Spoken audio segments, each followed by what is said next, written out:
54 புதிய இயக்குநர்களை அறிமுகப்படுத்தியவர். எதையும் கூட யோசிக்காமல் அள்ளி அள்ளி கொடுத்தவர். தமிழகத்தில் ஒரு மாற்று சக்தி அரசியலில் ஜெயிக்க முடியும் என்பதை முதன்முறையாக நமக்கு உணர்த்தியவர். இந்த நிகழ்வுக்கு ஒரு நாள் முன்பே சாயங்காலம் தொண்டர்கள்லாம் தயாராகிட்டாங்க. எல்லா இடத்துலேருந்து வண்டியில் வர்றாங்க. ஒரு இரவுக்கு முன்னால் அனுமதி மறுப்புன்னு சொல்வது ஏற்றுக்கொள்ள முடியாது. முதல்லையே சொல்லலாம். ஏன்னா இன்றைக்கி தமிழக காவல்துறையை பொறுத்தவரை ஒரு நாள் நைட்டில் சொன்னால் தான் அவங்க எப்படி கோர்ட்டுக்கு போவாங்க, எப்படி அனுமதி வாங்குவாங்க, அதை பார்த்துடலாம் என்பதற்காக கொடுக்கப்பட்டது போல் தெரிகிறது. அதனால் இதை நாங்கள் கண்டிக்கின்றோம். காவல்துறையை பொறுத்தவரை நிறைய தவறுகள் செய்ய ஆரம்பிக்கிறாங்க. ஆளும் கட்சியினுடைய அந்த அத்துமீறல் இன்றைக்கி காவல்துறையினுடைய கைகளை கட்டி போட்டிருக்கிறாங்க. அதனால் காவல்துறை இனியாவது தங்களை திருத்திக் கொள்ள வேண்டும் என்பது எங்களுடைய பணிவான வேண்டுகோள் காவல்துறைக்கு. கேப்டன் அண்ணன்கிட்ட, அதாவது விஜயகாந்த் அண்ணன் என்ன பிடிச்சதுன்னா, ஒரு கோபம் இருக்கிற இடத்துல தான் ஒரு குணம் இருக்கும் என்று சொல்வார்கள். பொதுவாகவே பார்த்தீங்கன்னா அவ்வளவு ஒரு இலக்கிய குணம், அதாவது பிறருக்கு அட்ஜஸ்ட் பண்ணுற அந்த ஒரு பண்பாடு அவருக்கு நான் பார்க்குறேன். முன்னாள் ஆளுநர் அக்கா தமிழிசை அவர்கள், மூத்த தலைவர்கள் என்னோடு கருணாகராஜன், சகோதரர் அமர் பிரசாத் ரெட்டி அவர்கள் எல்லோரும் இங்கே மரியாதைக்குரிய நம்முடைய கேப்டன் அவர்கள் இப்போ கடவுளாக நம்ம முன்னாடி இருக்கிறாங்க. ஓராண்டு காலம் கடந்து விட்டது என்பதை மனது ஏற்க மறுக்கிறது. ஓராண்டு கழித்து கேப்டன் ஆலயத்தில் அவருக்கான குரு பூஜை விழாவில் கட்சியின் சார்பாக இங்கே பங்கேற்றுக் கொண்டிருக்கின்றோம். இன்னும் கட்டுக்கடங்காத தொண்டர்கள், அவரை சார்ந்திருக்கக்கூடியவர்கள், அவருக்கு விருப்பமானவர்கள், அவர்களுடைய அலைகளை நாம் இங்கே கேட்குறோம். எந்த அளவுக்கு அவருடைய எண்ண ஓட்டம் கேப்டன் மீது இருக்குது.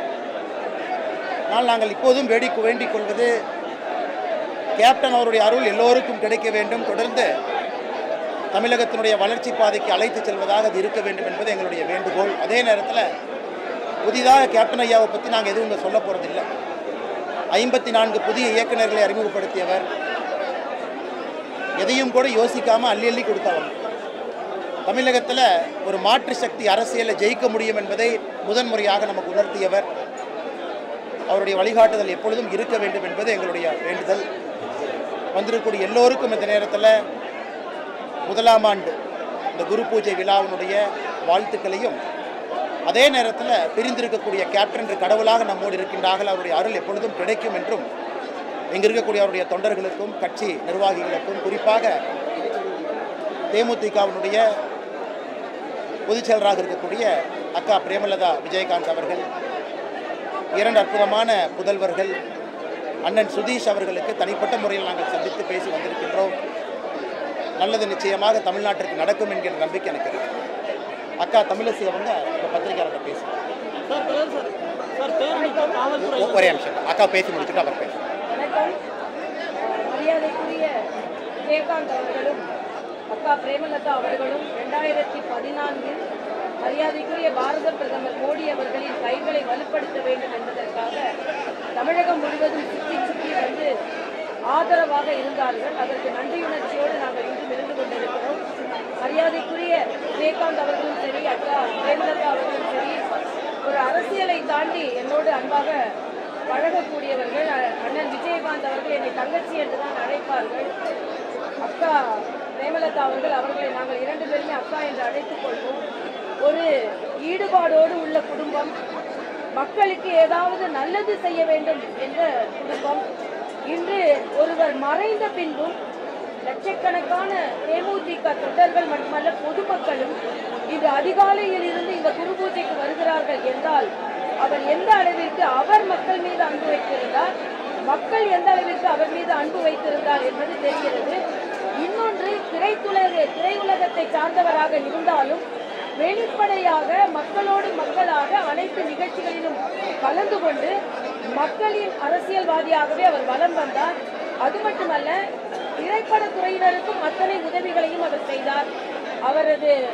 அவருக்கு அஞ்சலி செலுத்துவதில் நானும் மாநில தலைவர் தம்பி அவர்களோடு சேர்ந்து இங்கே அஞ்சலி செலுத்துவதில் எங்கள் கட்சி தொண்டர்கள் அனைவரோடும் அஞ்சலி செலுத்துவதை நாங்கள் பெருமையாக கருதுகிறோம். அவர் விதைத்த விதை, தேசிய விதை, ஒரு விருட்சமாக அது மக்களுக்கு உதவிகரமாக இருக்க வேண்டும் என்பதை நான் இங்கே தெரிவிக்கிறேன்.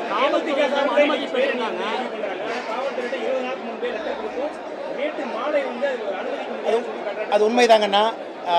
சுதீஷ் அண்ணா அவர்கள் நம்ம அலுவலகத்துக்கு வந்த பொழுது அன்றைக்கே சொன்னாங்க, டிசிபி தலைமையில் ஒரு கமிட்டி மீட்டிங் நடந்துச்சு. அன்றைக்கே அந்த பிளான் எல்லாம் சொன்னாங்க, 1 கிலோமீட்டர் தூரம் பேரணி இருக்கும், அதன் பிறகு நீங்களாம் வரணும். அவங்க அழைப்புதல் கொடுக்கும் பொழுதே பேரணி இருக்கும், இந்த நேரத்துக்கு வாங்கன்னு சுதீஷ் அண்ணன் கட்சியிலிருந்து சொன்னாங்க. அப்படி இருந்து கூட ஆச்சரியம் அளிக்கிறது, இந்த நிகழ்வுக்கு ஒரு நாள் முன்பே சாயங்காலம் தொண்டர்கள்லாம் தயாராகிட்டாங்க, எல்லா இடத்துலேருந்து வண்டியில் வர்றாங்க. ஒரு இரவுக்கு முன்னால் அனுமதி மறுப்புன்னு சொல்வது ஏற்றுக்கொள்ள முடியாது, முதல்லயே சொல்லலாம். ஏன்னா இன்றைக்கி தமிழக காவல்துறையை பொறுத்தவரை ஒரு நாள் நைட்டில் சொன்னால் தான் அவங்க எப்படி கோர்ட்டுக்கு போவாங்க, எப்படி அனுமதி வாங்குவாங்க, அதை பார்த்துடலாம் என்பதற்காக கொடுக்கப்பட்டது போல் தெரிகிறது. அதனால் இதை நாங்கள் கண்டிக்கின்றோம். முதலாம் குரு பூஜை விழாவுக்கு 1 கிலோமீட்டர் பேரணி கேட்குறாங்க, எந்த பிரச்சனையும் இல்லாமல் வர்றாங்க. இத்தனை தொண்டர்கள் இங்கே இருக்கிறாங்க. இத்தனை தொண்டர்களை நீங்கள் ஒரு பேரணியில் அமைதியான வழியில் கொண்டு வந்துட்டாவே பாதி பிரச்சனை முடிஞ்சது. எல்லாரும் வந்து அமைதியாக பார்த்துட்டு போயிடுவாங்க. அதற்கும் வழி கொடுக்கலன்னா தொண்டர்கள் எல்லோரும் சிதறி வெளியே இருக்கிறாங்க. அதனால் காவல்துறை இன்னும் கொஞ்சம் அதை பெட்டராக ஹேண்டில் பண்ணியிருக்கணும், அதை சரியாக ஹேண்டில் பண்ணல. அதனால் எங்களுடைய வன்மையான கண்டனங்களையும் நாங்கள் பதிவு செய்கின்றோம். மறைந்த முதலமைச்சர் ஜெயலலிதா கலைஞருக்கெல்லாம் வந்து பேரணி நடத்த அனுமதி கொடுக்குறாங்க. இந்த விஷயத்தில் ஒரு அரசியல் பழிவாங்கும் நோக்கம் இருக்கு. நான் பழிவாங்கும் நோக்கம் என்று சொல்வதை விட அதை தாண்டி இன்னும் நான் பார்க்குறேங்கண்ணா. முதலாம் குரு பூஜை தமிழ்நாடு முழுவதும் வர்றாங்க, 1 கிலோமீட்டர் பேரணி. அவங்க அந்த நகரம் முழுவதும் போகணும், 50 கிலோமீட்டர் போகணும்லாம் கேட்கல, 1 கிலோமீட்டர் கேட்குறாங்க. அது இந்த பாலத்து மேலே ஏறி இறங்கணும், டிராஃபிக் அழகாக டைவர்ட் பண்ணலாம், எந்த பிரச்சனையும் இல்லாமல் பண்ணலாம். அதனால் நிச்சயமாக இது அரசியல் காழ்ப்புணர்ச்சியாகத்தான் நாங்கள் பார்க்கிறோம். அது முதலமைச்சருக்கே போய் பத்திரிக்கை கொடுக்குறாங்க. இது முதலமைச்சருக்கும் தெரியும், எல்லோருக்கும் தெரியும். அப்படி இருந்தும் கூட அது சரிவர நடத்தாமல் இருக்கிறாங்க. காவல்துறையை பொறுத்தவரை நிறைய தவறுகள் செய்ய ஆரம்பிக்கிறாங்க. ஆளும் கட்சியினுடைய அந்த அத்துமீறல் வந்து இன்னைக்கு காவல்துறையினுடைய கைகளை கட்டி போட்டிருக்கிறாங்க. அதனால் காவல்துறை இனியாவது தங்களை திருத்திக் கொள்ள வேண்டும் என்பது எங்களுடைய பணிவான வேண்டுகோள் காவல்துறைக்கு.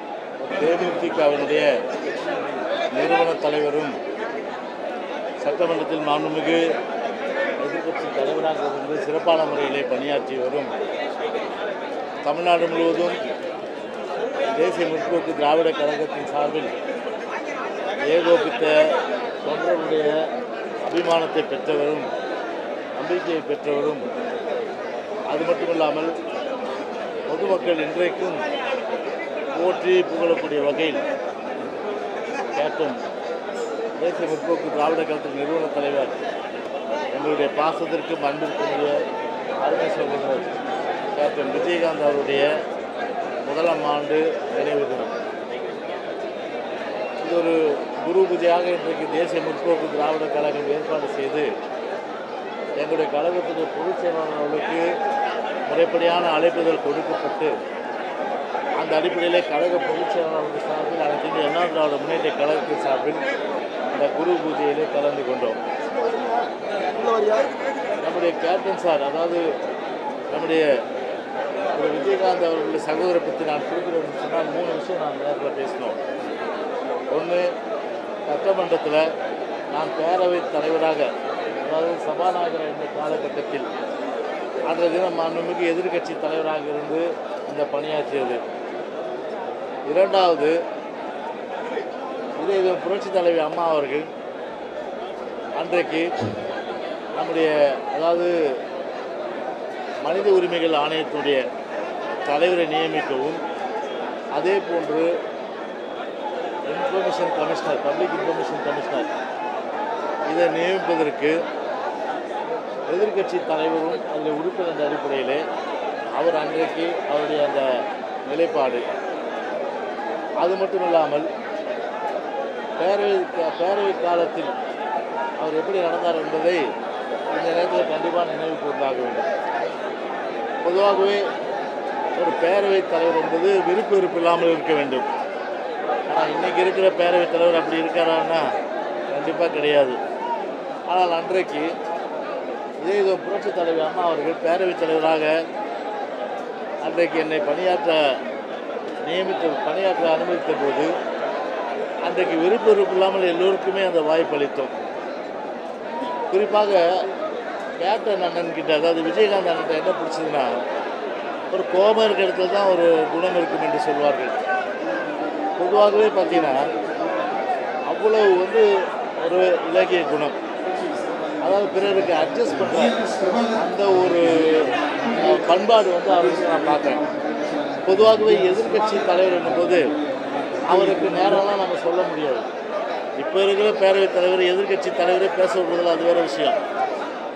ஆனால் அன்றைக்கு பேரவைத் தலைவர் அந்த காலகட்டத்தில் புரட்சி தலைவி அம்மா அவர்கள் ஒரு காவல்துறை மானியமாக இருக்கட்டும், அதே போல் கவர்னர் உரையாக இருக்கட்டும், அந்த கவர்னர் உரையாக புரட்சி உள்துறை மானியமாக இருக்கட்டும், அதுக்கு அம்மா வந்து பதில் சொல்லுவாங்க. அப்படி பதில் சொல்லும்போது பொதுவாக அம்மா பார்த்தவங்கள ஒரு நேரம் பார்க்குறவங்க, குறித்த நேரத்தில் ஆரம்பித்து குறித்த நேரத்தில் முடிக்கணும். இது வந்து எனக்கு தெரியும். அப்போது ஒரு குறிப்பிட்ட நேரத்தில் ஆரம்பித்து குறிப்பிட்ட நேரத்தில் முடிக்கும்போது அன்றைக்கி ஃப்ரண்ட்டில் இருக்கிற லீடர்ஸில் பொதுவாக பார்த்தா எதிர்க்கட்சி தலைவர் கடைசியாக பேசணும். அது எதிர்க்கட்சி தலைவர் வந்து கடைசியாக வந்து பேசும்போது அவர் எவ்வளோ நேரம் வேணால் எடுத்துக்கலாம். ஆனால் பேரவைத் தலைவருக்குள்ள கஷ்டம் என்னென்னா, அம்மாவை குறித்த நேரத்தில் நாங்கள் வந்து பேசுறதுக்கு நான் அழைக்கணும். அப்போ என்னுடைய அறைக்கு பேரவைத் தலைவருக்கு கேப்டன் அண்ணனை வர வைப்பேன். கொஞ்சம் வாங்க அப்படின்னு அவர் வருவார். என்ன சார் தான் கூடுவார். நான் அண்ணன் கூப்பிடுவேன், அவர் என்ன சார் தான் கூப்பிடுவார். கூப்பிட்டு நான் சொல்லுவேன், இந்த மாதிரி அம்மா பொறுத்தவரையில் வந்து ஒரு 11 மணிக்கு ஆரம்பிக்கணும்னு நினைக்கிறாங்க. அந்த டைம் கொஞ்சம் வந்து ஒரு 11:30 வச்சுங்களேன், 11:30 மணிக்கு ஆரம்பிக்கணும்னு நினைக்கிறாங்க. ஆனால் நீங்கள் தான் கடைசியாக பேசுவீங்க. அதனால் உங்களுக்கு எவ்வளோ நேரம் வேணும்னு கேட்பேன் முதல்ல. ஆனால் அவர் நினச்சிருந்தா சொல்லலாம், என்ன சொல்லலாம், அதெல்லாம் வந்து என்னை கட்டுப்படுத்த முடியாது. நான் எதிர்க்கட்சி தலைவர், நான் எவ்வளோ நேரம் வேணாலும் பேசுவேன். நீங்கள் எப்படி என்னை கூப்பிடலாம், என்னை வந்து நீங்கள் வந்து இந்த கருத்து சொல்லலாம். ஆனால் அவர் சொல்லவே இல்லை. இது ஒரு பெரிய ரகசியம் நான் சொல்கிறேன். உடனே என்ன சொன்னார் தெரியுமா, ஸ்பீக்கர் சார் அதுக்கு என்ன நீங்கள் எப்போ சொல்லிட முடிக்கிறேன். இல்லை உங்களுக்கு உரிய அந்த நேரம் எவ்வளோ தேவைன்னு சொல்லுவேன். 1/2 மணி நேரம் போதும் அப்படின்னாரு. அந்த 1/2 மணி நேரத்துக்குள்ளே நான் முடிச்சிருங்க. அப்போ அதுக்கேற்ற மாதிரி நான் வந்து 1/2 மணி நேரம் ஒதுக்கி அவரே சொல்லுவார் ஐடியா. நான் வந்து கொஞ்சம் அப்படியே பேச்சு இழுத்துட்டு போகும்போது எனக்கு ஏதாவது ஒரு சிக்னல் கொடுங்க அப்படின்னு வருவார். அப்போ வந்து என்ன பண்ணுவேன்னா, முடிக்கிற மாதிரி இருக்கும்போது கொஞ்சம் ஏதாவது ஒரு சிக்னல் நான் காமிப்பேன். பக்கத்தில் இருக்கிற எதிர்க்கட்சி தலைவர்கிட்ட எதிர்க்கட்சி துணைத் தலைவர் சொல்லி கொஞ்சம் அப்படி சொல்லுங்கன்னு சொல்லிட்டு கரெக்டாக வந்து முடிச்சிடுவார்.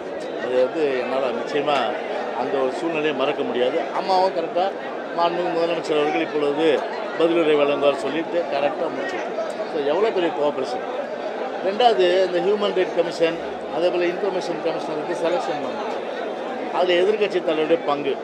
அம்மா தான் வந்து சிஎம் அடிப்படையில் தலைவர், நான் ஒரு உறுப்பினர், அதில் 3 பேர் தான். அப்போ வந்து அப்போ அம்மா கேட்குறாங்க, என்ன இது இந்த மாதிரி அவர் கேப்டன் சார் சொல்லி நீங்கள் வந்து யாரையாவது நீங்கள் வந்து மைண்டில் வச்சுருக்கீங்க, நீங்கள் யாராவது போகணுன்னு இருக்கீங்களா, அதாவது வந்து இன்ஃபர்மேஷன் கமிஷனாவோ இல்லை ஹியூமன் ரைட் கமிஷனாவோ.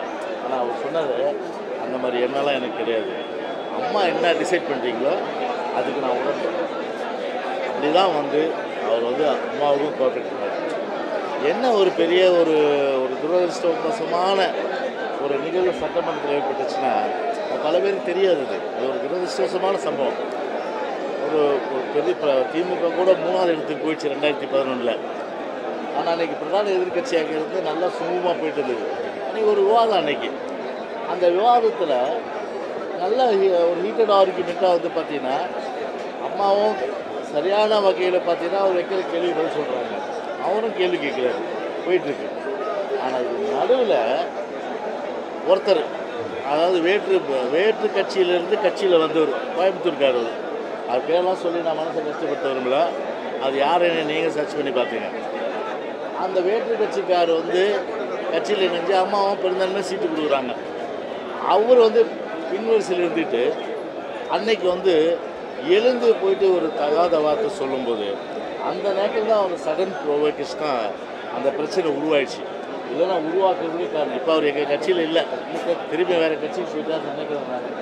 அப்படி அந்த சம்பவமே வந்து ஒரு நடைபெறதுக்கு வாய்ப்பு இல்லை. ஆனால் அந்த ஒரு நபர் வந்து அன்றைக்கி தேவையில்லாமல் அன்றைக்கி கையை நீட்டி அவர் ஒரு சில வார்த்தைகள் பேச அதனால வந்து பெரிய ஒரு கலவரம் ஏற்படுற சூழ்நிலை ஆகிப்போச்சு. ஒரு ஸ்பீக்கர் என்ன பண்ணுவாங்க, பொதுவாக ஸ்பீக்கருக்கு ஒரு பட்டறிவு இருக்குது, ஒரு சமயோசித புத்தி இருக்குது.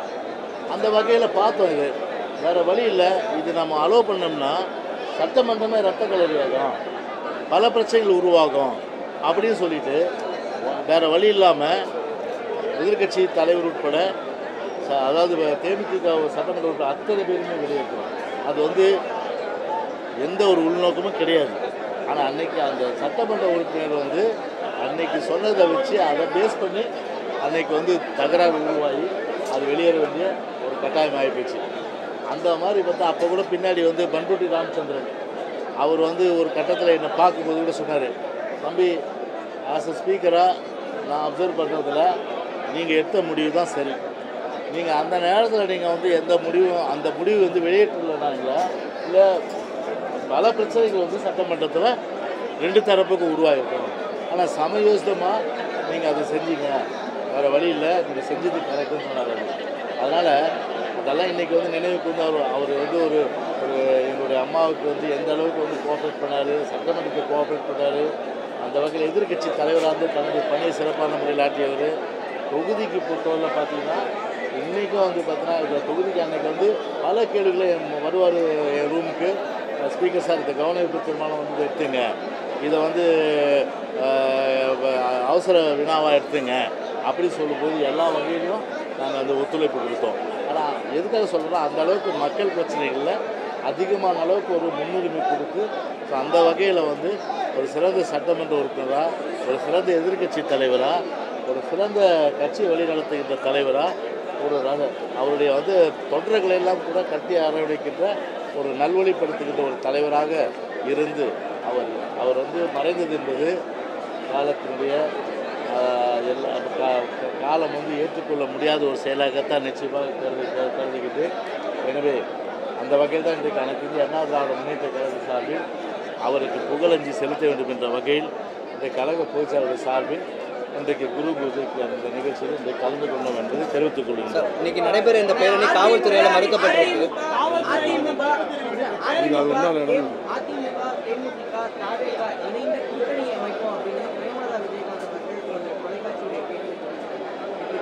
இல்லை தம்பி, ஒரு விஷயம் நீங்கள் தெரிஞ்சுக்கணும், அந்த கூட்டணி குறித்து இந்த பேச்சு வந்து தேமுதிக பொதுச் செயலாளர் சொல்லியிருக்காரு. இது வந்து குரு பூஜை வந்து நிகழ்ச்சி. ஸோ இந்த நிகழ்ச்சியில் வந்து அரசியல் பேசுறதுல அவ்வளோ சொல்லியிருக்காரு. ஆனால் நீங்கள் கேட்டீங்களா கேள்வி? காவல்துறை மறுப்பு தெரிவித்து அதுதான் கேள்வி. அதுதாங்க இப்போது ஒரு சேடிஸ்ட் அரசாங்கம் வந்து திராவிட முன்னேற்ற கழக அரசாங்கம் காவல்துறையை வந்து குறை சொல்லணும். காவல்துறை வந்து எல்லாமே வந்து பந்தோபஸ்ட்லேருந்து ப்ரொடெக்ஷன்லேருந்து அரேஞ்ச்மெண்ட்டுக்கு ஏற்பாடு பண்ணுறது எல்லாம் கொடுக்க ரெடி. ஆனால் சுவிட்ச் எங்கே இருக்குது? சுவிட்சை போட்டாலும் ரைட் தெரியும், சுவிட்சு ஸ்டாலின் இருக்குது. அதே உடையா அப்படின்னு அவர் இறந்தப்போ பொதுச் செயலாளர் நாங்கள்லாம் வந்தோம். எவ்வளோ கஷ்டங்க, மிதிச்சு தள்ளிட்டாங்க. அப்போது ஒரு யாருடைய பொறுப்பு? அரசு உள்துறை கையில் வைத்திருக்கின்ற ஸ்டாலினுடைய பொறுப்பு இது. அவர் என்ன பண்ணிருக்காங்க, உள்துறை செயலாளர் வச்சு லட்சம் மக்கள் வருவாங்க, ஒரு கூட்டம் வந்து நம்ம முறைப்படுத்தி அரேஞ்ச் பண்ணோம், அதுக்கு வேண்டிய ஏற்பாடு செய்யணும். அது பெரிய அளவுக்கு விமர்சனங்கள் பத்திரிகைகள் வந்த பிறகு தான் மறுநாள் வந்து பார்த்தீங்கன்னா அந்த ஏற்பாடு பண்ணாங்க. முதல் நாள் அந்த ஏற்பாடு பண்ணல. முதல் நாள் நாங்கள் உடனடியாக வந்தோம், பூச்சார் நாங்கள்லாம் அவ்வளோ சிரமப்பட்டோம். சரி, அது ஒரு பக்கம் இன்றைக்கி வந்து விமர்சனத்துக்கு ஆளாச்சு. அவருடைய மரணத்தில் ஒரு ஏற்பாடு பண்ணல, அவருடைய கைடன்ஸில் ஸ்டாலினுடைய கைடன்ஸில் போலீஸ் இன்ஆக்டிவாக ஆகிப்போச்சு. இப்போ இன்னைக்கு லட்சம் தொண்டர்கள் வராங்க தமிழ்நாடு முழுவதும். ஒரு முறைப்படுத்துகிற அந்த வேலையை இன்றைக்கி ஏன் ஸ்டாலின் உள்துறை கையில் வச்சுருக்காங்க? ஒரு உள்துறை செயலாளரை வச்சு ஒரு கூட்டம் போட்டு தேசிய முற்போக்கு திராவிட கழக நிறுவன தலைவர் இங்கே குரு பூஜை நடத்துகிறாங்க. அவ்வளோ பேர் லட்சம் மக்கள் வருவாங்க. ஒரு ஏற்பாடு பண்ண சொல்லிட்டு அவர் சொல்லியிருந்தாருன்னா காவல்துறை வந்து என்ன பண்ணியிருக்கோம்? இன்றைக்கி முழுமையான அளவுக்கு காவலர்கள் இறக்கி விட்டு ஒழுங்குபடுத்தியிருக்கோமா இல்லையா? அண்ணன் கேப்டன் அவர்கள் நம்மை விட்டு பிரிந்து ஓராண்டு நிறைவு. எல்லாருக்கும் வந்து நம்மை விட்டு பிரிந்தாங்க, இந்த பூலோகத்தை விட்டு போனாங்க அப்படின்னாங்க. இந்த பூலோகத்தை விட்டு சென்றவர்களுக்கு வந்து சிவலோக பதவி அடைந்து விட்டார் அப்படின்னு சொல்லுவாங்க. அண்ணன் வாழும் பொழுதும் பெரிய பக்திமானாக வாழ்ந்தார். எல்லோருக்கும் உணவளித்தார், உபசரித்தார், உள்ளன்போடு நேசித்தார். அப்பொழுது அவர் அளிக்கத் தொடங்கிய அந்த உணவளிக்கின்ற ஒரு விஷயம் இன்னமும் நடந்து கொண்டிருக்கின்றது. நிச்சயமாக அண்ணன் அவர்கள் ஆசீர்வாதம் எல்லோருக்கும் இருக்கும். அண்ணன் அவர்கள் புகழ் மங்கவே மங்காது. நினைக்கின்ற நேரமெல்லாம் யார் வேணாலும் இங்கே வரலாம், பார்க்கலாம், சாப்பிடலாம் அப்படின்ற ஒரு நிலையை ஏற்படுத்திவிட்டு அவர் இறைவனோடு கலந்திருக்கிறார். என்றென்றும் அவர் நம் உள்ளங்களில் வாழ்வார். அவருடைய ஆசீர்வாதம் நம் எல்லோருக்கும் கிடைக்கும். கேப்டன் விஜயகாந்த் அண்ணன், என்னோட 7 வயசுலேருந்து நான் விஜயகாந்த் அண்ணனை பார்க்குறேன். நான் டவுசர் போட்ட காலத்துலேருந்து என்னோட வாழ்க்கையில் நிறைய பேர் ஹீரோவாக இருந்திருக்காங்க, இன்ஸ்பிரேஷனாக இருந்திருக்காங்க. அது ரொம்ப முக்கியமானவங்க புரட்சி தலைவர் எம்ஜிஆர், அடுத்து புரட்சி கலைஞர் விஜயகாந்த், இன்னும் நிறைய பேர். இவங்க ரொம்ப முக்கியமானவங்க. சுபாஷ் சந்திர போஸ், இப்படி அடி சொல்லிகிட்டே போகலாம். இன்றைக்கி எங்கள் அண்ணன் தளபதி விஜய் வரைக்குமே அவங்கள பார்த்து தான் எனக்கு சினிமா தான் பிடிக்கும், நாடகம் தான் பிடிக்கும். சினிமாவில் இருக்க ஹீரோ தான் எனக்கு ஹீரோ. அவங்க சொன்ன கருத்துக்களை வச்சு தான் நான் வாழ்க்கையில் இன்றைக்கி நான் ஒரு இடத்துக்கு வந்திருக்கேன்னா, நான் சினிமா என்னுடைய வாழ்க்கையில் கலந்துருக்கு, நாடகம் என் வாழ்க்கையில் கலந்துருக்கு. அந்த சினிமா நடிகர்களும் நாடக நடிகர்களும் எனக்கு ஹீரோ, மிகப்பெரிய ஹீரோவாக இருக்காங்க. அந்த வகையில் புரட்சி கலைஞர் கேப்டன் அவர்கள் வந்து எனக்கு நிறைய விஷயங்களை வந்து கற்றுக் கொடுத்துருக்காரு. தைரியம், நேர்மை, மக்கள் பணி செய்கிறது.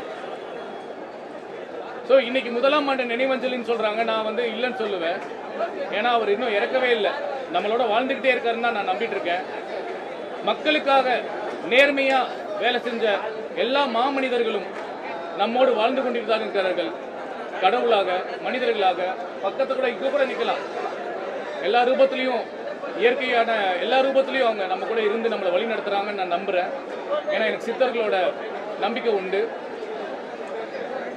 அப்படி மக்களுக்காகவே தன்னை அர்ப்பணித்து சினிமா மூலியமாகவும் அரசியல் மூலியமாகவும் எதற்கும் பயப்படாமல் உண்மைக்கு மட்டுமே பயந்து தன்னுடைய வாழ்க்கையில் நிறைய நல்ல விஷயங்களையும் நிறைய நல்ல மனிதர்களையும் உருவாக்கிய புரட்சி கலைஞர் கேப்டன் வாழ்ந்து கொண்டே இருக்கிறார். இன்னைக்கு 90களில் பிறந்த 90க்கு முன்னாடி 90களில் பிறந்த நிறைய இளைஞர்கள், எங்களை மாதிரி ஒரு 30-40 வயசு இளைஞர்கள் நிறைய பேர் இராணுவத்துக்கு போயிருக்காங்க அப்படின்னா, போலீஸ் ஆஃபீஸர் ஆயிருக்காங்கன்னா, அதுக்கு ஒரு முக்கியமான காரணம் கேப்டன் விஜயகாந்த் இருப்பார். இதில் மாற்று கருத்தே கிடையாது. அப்படிப்பட்ட மாமனிதர், மனிதநேய முக்கியமுள்ள தலைவர் வாழ்ந்து கொண்டே இருக்கிறார். இன்னும் நிறைய பேருக்கு அவருடைய மிகப்பெரிய எடுத்துக்காட்டாக இருப்பார். என்றும் ஓங்கட்டும் விஜயகாந்தன் புகழ். நன்றி, வணக்கம்.